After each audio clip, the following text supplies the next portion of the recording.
YNW Melly hopes that a new lawsuit filed on his behalf gets him out of prison. The lawsuit accuses the Broward Sheriff's Office of cruel treatment and violating his constitutional rights.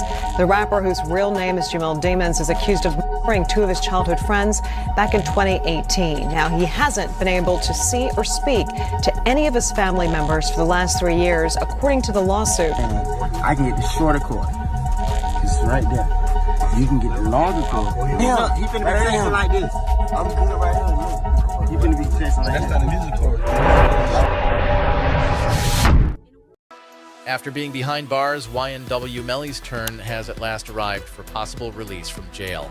We're pivoting once again, this time to Florida, where a retrial date has been set for rapper YNW Melly. The accused murderer, whose legal name is Jamel Demons, will head back to trial September 10th, 2025. Demons is charged in the double murder and the shooting deaths of his friends, Anthony Williams and Christopher Thomas Jr. Co-defendant Cortland Henry was believed to be driving the car at the time of the incident. The defense says that Melly and his friends were victims of a drive-by shooting, but the state thinks that it was Melly who pulled a gun on his friends. Recent reports have directed the Broward C to explain YNW Melly's custody situation. They have to if they fall short of being home when Decemb files a complaint against the Broward Sheriff's Office alleging harsh treatment and requesting immediate release. Jamie King. According to the lawsuit, Melly has lived in complete isolation in a cell block for 3 years, endured inedible food, and endured freezing temperatures. An interview with his mother presents a negative picture of his incarceration, which calls for questions about his welfare. My son has not been convicted of anything, and even other inmates that have been convicted or anything, they have the right to use a telephone. They have a right to just to be allowed to write letters to their loved ones, to receive their mail. They hold his mail, they don't give it to him. She also voiced annoyance at Melly's inability to leave jail, use a phone, or even access his own mail, even though he received a mistrial in his first case and basically beaten the accusations.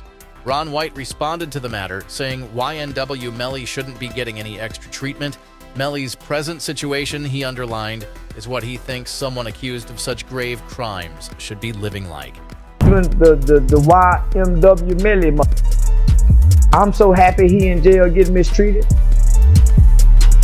Yeah, I'm so happy he in jail getting mistreated, homie. Homie, when you take a life,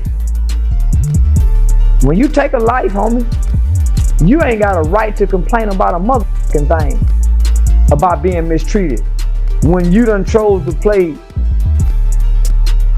somebody.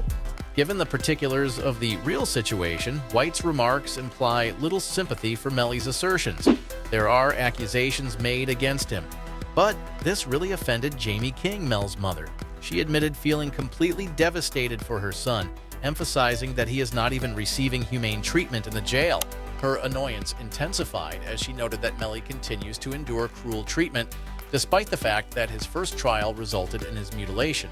When you saw Melly's statement, just saying how he's been hurt, how he's scared for his life, as a mother, how did that make you feel? It's heartbreaking. It made me feel completely helpless. Broward Sheriff's Office definitely needs to be investigated. I mean, they are making up their own rules. We've tried to go to court about this situation. The judge really doesn't have any jurisdiction when it comes to the jail, because we actually had a hearing about the mistreatment of him, and the jail they make their own rules. And I don't think that's fair, because I know that they need to answer to someone too. In response, the feds compiled a 6-page evidence dossier to present their case to the judge, arguing against YNW Melly's release from custody. Beginning with what they claimed to be Melly's motive, this paper featured vital new information. The evidence suggests that Melly was apparently exceedingly friends with King Von before his detention. Recently, a member of the 4KT block, who also knew King Von, revealed a conversation between the two. In this exchange, Melly claimed to have asked King Von for guidance on resolving a problem. Did Von really tell you that Melly told him that he was two friends?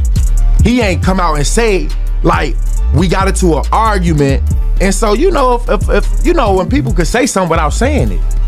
And so he told me, like, once I posted what I posted, Von was mad at me. Bro, why you put up there, bro? Walk the bam. I'm like, you sitting up here, like, you know the love we got. You do this for us, but you gonna trust that his two friends? And he said, them was trying to extort him. And so I'm like, if they was trying to extort him, then why are you still around him? When detectives examined Mellie's cell phone, the situation escalated.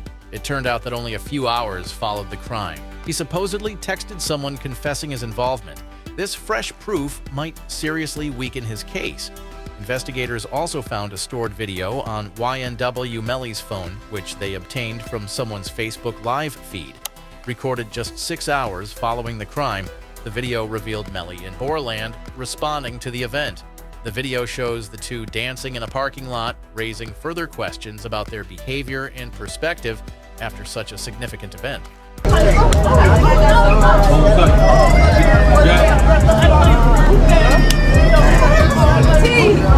Mellie still turned regardless of what happened this early morning. He's still out here being very positive. Turned still. Hey! No, still turned, regardless of what happened. You already know. This finding gives the data against Mellie even more weight. The film heightened questions since it showed YNW Melly and Bortland showing no obvious grief or guilt for the death of their two best friends, Sack Chaser and Juvie. Their lack of emotional reaction caused the lead prosecutor to dig more into the physical evidence of the crime, concentrating especially on the Jeep they were driving.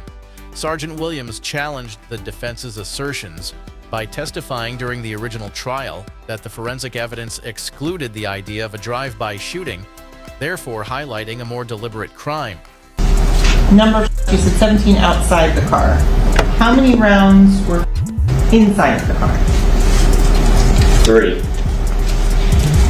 And can you exclude the for Mr. Williams and Mr. Thomas is coming from outside of the car?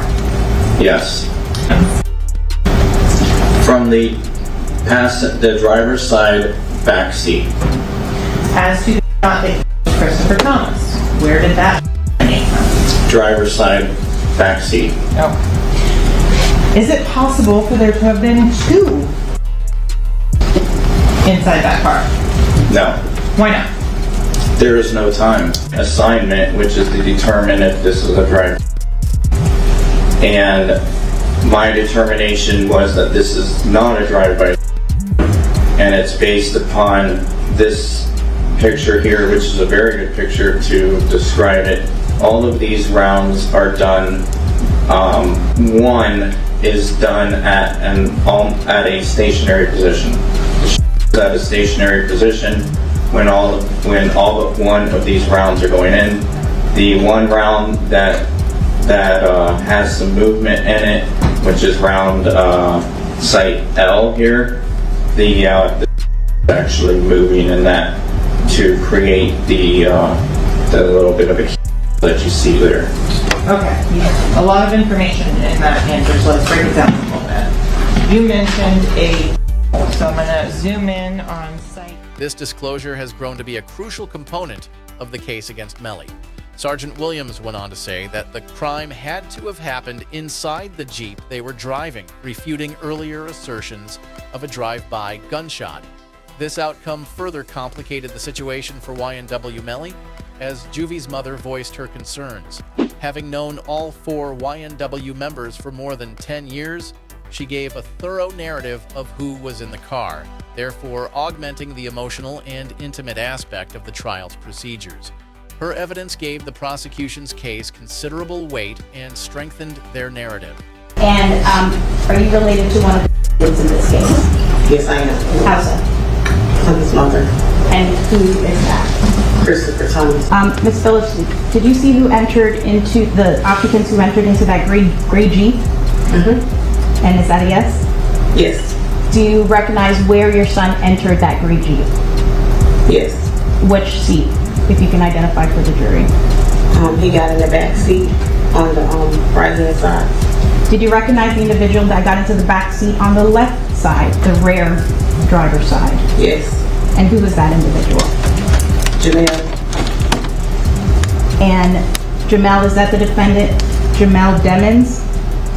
Yes, ma'am. YNW Melly's mother reportedly seemed clearly scared as the evidence files were shown, a reaction that reminded one of her terror during Melly's first trial. Seeking his quick release, Melly's lawyers had asked for bond or house arrest following his mistrial.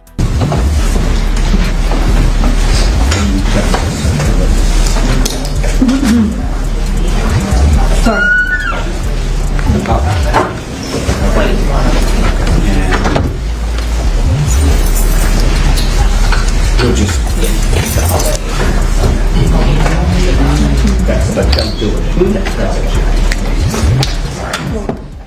The judge quickly turned down the plea, though, and directed Mellie back into jail. His mother started crying at this choice, which emphasizes the emotional toll the continuous court fight has caused on her notable rap business personalities. Even took notice of this scenario. Rapper Boozy Badazz spoke out on the extreme stress Jamie King, YNW Melly's mother, has been under throughout the court fight. His remarks brought attention to the emotional toll the lawsuit has taken on her, and won support and sympathy from other members of the music scene. Okay, so then I met his mama while he was in. Oh, okay. I met his mom while he was in, and she real, bro. You know, she real. She's stressed out. I heard she had a. Yeah, she real, and I reached my hand out to him, cause I'm real.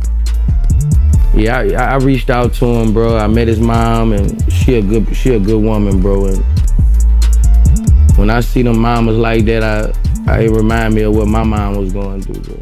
But YNW Mel's lawyers were able to offer a counter-argument against the prosecution's data. Given the protracted delay until his retrial, they argued fervently. Mellie should not face imprisonment. Reports indicate that September 2025 will mark YNW Melly's retrial. Outside the court, Jamie King's mother gave an update expressing her continuous worry and annoyance with the protracted legal processes. Free Mellie till he's free. He's coming home, guys. Just patience. So we did have court today. Him and Bort, they both had court. And so basically, the judge put a new trial date in for September 10th of 2025. Please make it make sense. I don't know. At this point, they need to just dismiss the case. So, and yeah, he still doesn't have phone calls. Still no visitation. He's still in the new facility all alone by himself, no contact. He's not allowed to have contact with any other inmates. They move him around with several guards. It's like something you never... The new judge reportedly listened to YNW Melly's attorneys on a bond release not long after. With so many moving elements in the case, though, another delay is probably there, hence Melly's release might take some time. Melly's defense team worked for a settlement, but the prosecution was ready to wrap things up fast, which added to the terrible conditions in which Mellie has been living in jail. To exacerbate things, they singled out Melly's recently imprisoned partner, YNW Bortland, which would complicate Mellie's prospects of parole even further. But listen to this. On Monday night, a Miami jail booked co-defendant YNW Bortland. At bond on an out-of-county warrant, we recently verified that the warrant for witness tampering comes from Broward County. Cortland Henry, aka Bortland, along with others, illegally and knowingly engaged in misleading behavior toward another person with the intent to cause or induce them to withhold testimony on Crime Network states as follows on or about April 10th, 2023, continuing through and including July 22nd, 2023. The court called the claimed witness to the jury trial for KYW Melly. The warrant remains in effect. The dates shown on the warrant are Mellie's jury was selected in mid-April. On July 22nd, the same day the warrant states Bortland allegedly tampered with the witness, a judge declared a mistrial. In an unexpected turn of events, the government raided YNW Bortland's house and found concerning documentation piled into a bag. Among the records was a piece of paper Bortland had meticulously noted on the jurors from YNW Melly's original trial. Borland's meticulous notes detailed each juror, including potential names, and their seating arrangements during the trial. Bortland, how the f you gonna have the notebook of the jurors in your house? Like, god damn. Holy sh. You know what I mean? Like, brother, like, come the f on. It's like doing a and having the surveillance tape in your DVD player or something like that. You know what I mean? Like, come on, bro. Like they raid your crib and the surveillance footage of the is in your DVD player. They be like, oh, okay, thank you, brother. This can't be at your crib. This revelation raises significant questions, as it could potentially indicate jury manipulation, thereby exacerbating Mellie's case and compromising his chances of release. The finding of the notes begs more questions, as YNW Melly considers a lifetime in jail sentence. The material that Borland could have given to street members for retaliation against the jurors adds an additional layer of seriousness to the situation. This explains why jurors typically remain unidentified and under protection. This scenario is probably going to complicate Mellie's case even more when combined with the additional charges he is facing, and might greatly influence his prospects of release. The situation worsens when the state accuses Decemb and 2 other individuals of involvement in 2 additional offenses. The allegations cover illegal use of a two-way communication device, solicitation or conspiracy to commit tampering, manipulation of a witness, and direction of criminal activity. Now, a few of those counts really entail a life in prison sentence, depending on if there is a. These further allegations are connected to a significant error YNW Borland committed, which Juvie's father discovered. He said Mellie and Borland engaged in witness tampering as well. They specifically pushed Mellie's ex-girlfriend into not testifying against him in the original trial using code language. This disclosure intensifies the charges against them and could significantly impact the outcome of Mellie's legal proceedings. Mellie's mother has been fervent in trying to get her son out of jail. According to reports, a judge has ordered the Broward County Sheriff's Office to justify Mellie's detention. The Broward County Sheriff's Office has 1 week to respond. Failure to do so could result in Mellie's release by December 6th. This follows the filing of a fresh complaint by Mellie against the Broward Sheriff's Office for mistreatment and demand of immediate release. He also asserts that he has not had the opportunity to visit or interact with any family member for the past 3 years. Mellie's mother is heartbroken in these circumstances. She said his jail cell was frigid, devoid of edible food and human interaction, therefore producing a bleak and alienating atmosphere. She presents a troubling image of his existence behind bars, implying Mellie might not survive much more under these circumstances. Mellie was told to go back to his cell, where he was denied basic rights, including phone calls and even the chance to view his own mail. Even though he essentially beat the case after getting a mistrial, they did not grant him house arrest. Jamie K. The tale Dontavius Withers first presented to the police begs serious questions. Initially, Dontavius Withers claimed he and Mellie were in the red Mitsubishi when they left the studio, but later, his story shifted when it became clear he had lied about their location. The new line of events, whereby Mellie was first in the Jeep and thereafter changed vehicles, merely complicates the matter. Withers' changing story, particularly the discovery of him later at Fredabung's residence, points to a possible attempt at truth, distortion, or cover-up. The falsehood about not knowing where Mellie was and the contradicting information about their travels only fuel doubts about Mellie's guilt in the crime. The surveillance footage, cell phone data, and the discovery of a .40 caliber shell casing within the vehicle strongly support the hypothesis that the crime occurred inside the Jeep rather than during a drive. Along with lacking any shell casing, the shell casing discovered in the back seat where Mellie was seated. This crucial piece of evidence suggests that Mellie and possibly Bortland fired the shots from inside the car. Cell phone records also help to authenticate their positions and movements during the crucial period, therefore supporting this. The specifics of the Jeep's path and the timing of the mobile phone split point to Mellie and Bortland, perhaps trying to match their accounts before heading to the hospital. Mellie's FaceTime conversation, in which he claimed they were victims of a drive-by, further suggests that he was attempting to deceive authorities about the events. These elements, taken together, create a disturbing picture of Mellie's crime participation. The contradictory remarks of the witnesses and the lies during the inquiry aroused mistrust and made law enforcement move fast. The difficulty of the case was exacerbated by YNW Melly's public lament on social media, alleging that envy resulted in the deaths of his companions. Despite the sad occurrences, his ongoing public career drew criticism, particularly when he produced a documentary including intimate information about Sack Chaser and alongside his gun obsession.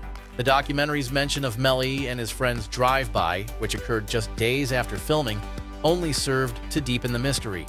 Moreover, the release of the video showcased Mellie's passion for firearms, refuted his status as a human killer, and clarified the lyrics of his song "Murder on My Mind," seemed to reflect the facts surrounding the deaths, suggesting that his music might have had a cold relationship to the murder. These specifics have simply made the matter more complex and imply more thorough participation in the catastrophe. YNW Melly became well known quickly, particularly with the popularity of his hit song "Mixed Personalities," which dropped in 2019 while he was still under custody on cannabis charges. The song went viral and he became well known working with Cole Bennett, a big player in the music video market.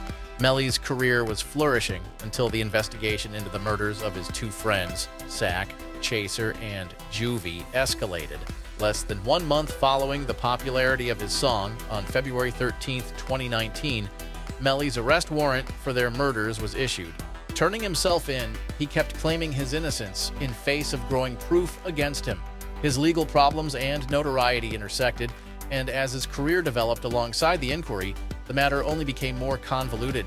Claiming that the YNW Group and Business LLC were supposed to be split equally at 25% each among the four members, Sack Chaser and Juvie were allegedly pressing YNW Melly over financial conflicts. Melly and his manager Bortland apparently objected, believing Sack Chaser and Juvie didn't deserve equal shares since they weren't running events or item sales. If you know King Von's background and his style of approaching problems, you can most likely deduce the kind of guidance he would have advised Melly. 2 weeks after the publication of the warrant for YNW Melly's arrest, new information emerged, further connecting him to the murders of Sack Chaser and Juvie. Police found YNW Bortland accompanying Melly during the event had lied about the location of the crime site.